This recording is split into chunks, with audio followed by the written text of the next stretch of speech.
This week we visit a replica of the interior of the Millennium Falcon, and then we build a scale model of the entire ship out of red cups. Plus, we're talking to Marvel Studios President Kevin Feige about his Star Wars fandom. Why red cups, I wonder? This is the Star Wars Show from the Lucasfilm headquarters in San Francisco. Here's your hosts, Andy and Anthony. Hello and welcome to the Star Wars Show, a weekly show that simultaneously proves that yes, you can do this every week, and yes, you can only talk about one overarching subject for 3 years and people will still watch it. We're like state TV, but for Star Wars and on the internet. We both still have free will and opinions. As long as they're scripted. And now the news. New character posters for Solo: A Star Wars Story were revealed this week, featuring Solo, Kira, Lando, Chewie, Beckett, Val, Dryden Voss, L3, and Rio Durant. But that wasn't the only bit of Solo news this week. Oh no. Ron Howard, the world's #1 source for breaking Han Solo news, once again scooped the world on Friday when he tweeted out a photo of his brother, the legendary Clint Howard, in Solo during a final mixing session, saying, proof that Clint Howard fans have something to look forward to on May 25th. He then tweeted out a confirmation on Sunday that Solo has officially wrapped post-production. Scooped again by Ron Howard! In self-congratulatory news, for the second year in a row, StarWars.com won the Webby for Best Website in the Movie and Film category, as well as the People's Choice Award, and the Webby for Best Social Channel for Entertainment. For a full list of winners and honorees, check out StarWars.com. Finally, if you've ever wanted to experience what it's like to step inside the Millennium Falcon, have we got a treat for you. Lucasfilm has created a replica of the Falcon's interior and are taking it on the road for fans across the country to experience for themselves. But instead of talking about it, let's show you, shall we? Hey, I'm SD. And I'm Michael. And welcome to the Millennium Falcon Experience. So we're inside 3 40-foot-long shipping containers, which represent a replica of the interior of the Millennium Falcon from Solo: A Star Wars Story. And we're going to be taking these on tour around the country to let the public inside live life a little bit like Han, Chewie, and Lando. This construction project involved 20 volunteers that were working here on site. We had 4 different countries. We had Germany, Belgium, the UK, the United States. These are found items that we scoured the internet for, and combined, they create Lando's bar. And here we are at a very familiar location. Throughout this beautiful couch, we have these very detailed pieces, and they're very accurate because they were created by the UK team at Pinewood. And the Dejarik table came directly from Lucasfilm headquarters. Here we are in the nerve center of the Millennium Falcon, every fan's wildest fantasy, the cockpit. Throughout this cockpit, there's amazing little detailed pieces created from the same molds used in Solo: A Star Wars Story. And for more details, go to StarWars.com. Sitting down with me now, the president of Marvel Studios, Mr. Kevin Feige. Thank you so much for coming in. Excited. Congratulations on 10 years. It's unbelievable. That is 10 years. amazing. 10 years. 18 films culminating in Avengers: Infinity War. Yes. Focusing on this 10th anniversary, and I'll tell you a secret. We have a cool little logo that says Marvel Studios, the first 10 years. That was directly ripped off of my very positive memories of 1987 and Star Wars, the first 10 years. There wasn't much. Entering the dark times, as collectors call it, when there wasn't a whole lot of stuff. Bendems came up, and I remember thinking, well, a Star Wars figure on a shelf.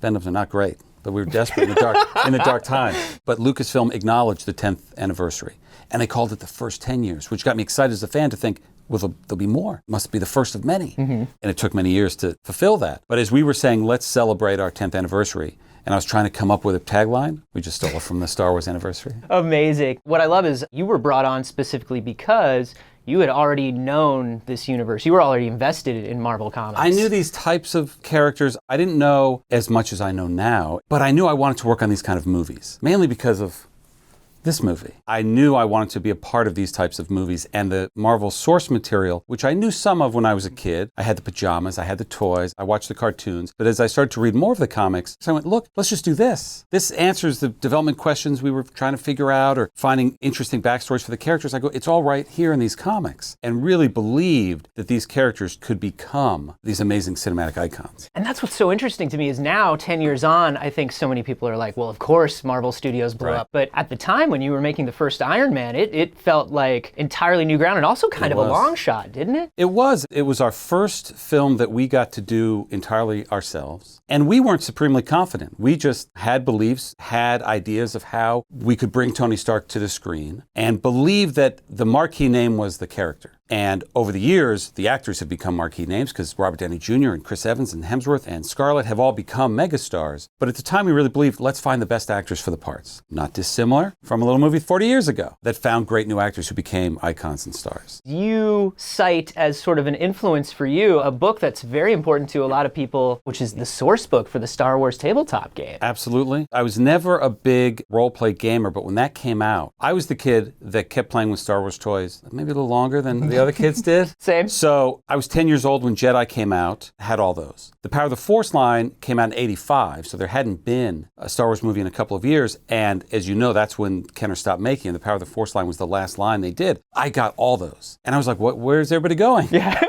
No, there's still Star Wars. I have a Starlight pit in my backyard. Where's everybody going? And I think it was around that time, probably in '85, that the West End Games came out. And I read it cover to cover, and it was a wealth of new information. And one of the great things about Star Wars, and one of the things I think that's great about the Marvel characters from the comics and what we try to emulate in the movies, is if you're the kind of person that wants to go see it on opening weekend, our job is to make sure you have a great time. If you want to see it a second time, our job is to make sure there's more there. Third, fourth, fifth time, still more there. And even the deeper you go, there'll be things to reward you. And I learned that directly from Star Wars and from those West End source books. Yeah. Reading about the real names of all the Cantina characters. I didn't know they had names. This is unbelievable. And then when the Power of the Force 2 line came out in '95, learning more names and more backstories. Hammerhead has a real name. Walrus Man has a real name. Right. And a real backstory and real history. Keeping that much detail and kind of juggling all these threads and keeping all these balls in the air has to be kind of complex. Within Lucasfilm, we have the story group who's kind of like watching over everything. Do you have something like that within Marvel Studios? We do. I mean, we have the core group of filmmakers, of the executive producer teams, again, we've been together almost 10 years. And it's a little internal group that, for various reasons, we call Parliament, not the least of which is we often yell at each other across tables. And keeping track of that is not as complicated, I think, for us as it is for Star Wars. We've got 10 years, Star Wars got 40 plus years, but it really comes out of each individual film and what's best for each individual story that we're telling. But it is the core group of filmmakers that work on all these movies that keep track of all that. Kevin Feige, thank you so Thank you. much for Pleasure. coming by. Congratulations Pleasure. on the first 10 years. Thank you. Go see Infinity War. You're probably going to go That'd see be Infinity cool. War. We don't need to tell these people to go see Infinity War.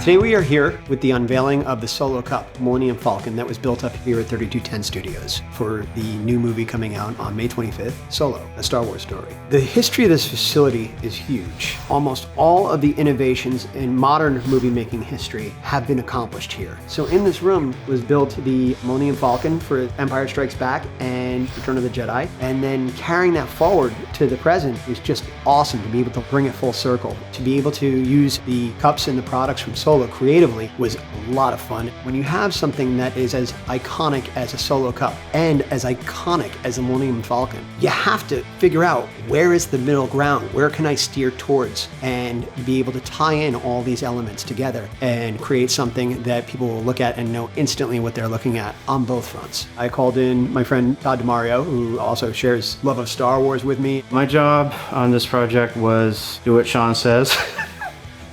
You know, it was good. We want the best result at the end of the project. Anything that we weren't clear about, we'd figure it out together. We started off by looking at the ways that the original model makers did the original Falcon. The methods that they used were still solid to this day. The importance of crew collaboration on a project such as this for such an iconic structure is absolutely integral. The fun part about the project culminated today with the gathering of all the entities involved in this project. We got together to unveil the Falcon and have a party and just celebrate this whole thing, and to bring together also people that actually worked on the original. That's awesome. That is good. Wow, guys. Look at that landing gear. Of course, the engines themselves, we left this one loose, but Really well done. Yeah, nice work. It was epic to have Lauren, Charlie, Pete, and Bill there because they were an influence on Sean and my life growing up, just getting into this business. it's just such a team effort, and it's the history and the legacy of this place. Just to bring everybody together to see this in a large scale and hang out and just have fun. It felt really good. Boy, we sure did do a lot of show this week. I know, it's almost like we're gearing up for something important happening this month. Solo, a Star Wars story, only in theaters May 25th. It's almost automatic at this point. Automatic like saying, remember to like the video, subscribe to the channel, follow us on Twitter, Facebook, and Instagram, download the Star Wars app, talk to us on the community tab on YouTube, and check out StarWars.com for all the latest Star Wars scoops. Yep, pretty much like that. We are but pretty robots forced to read words on a screen. Thanks for watching, and may the Force be with you. Hello and welcome to the Star Wars Show. A show that is nearing. You are though, because I'm a professional. I'm here for work. You don't even know what you are.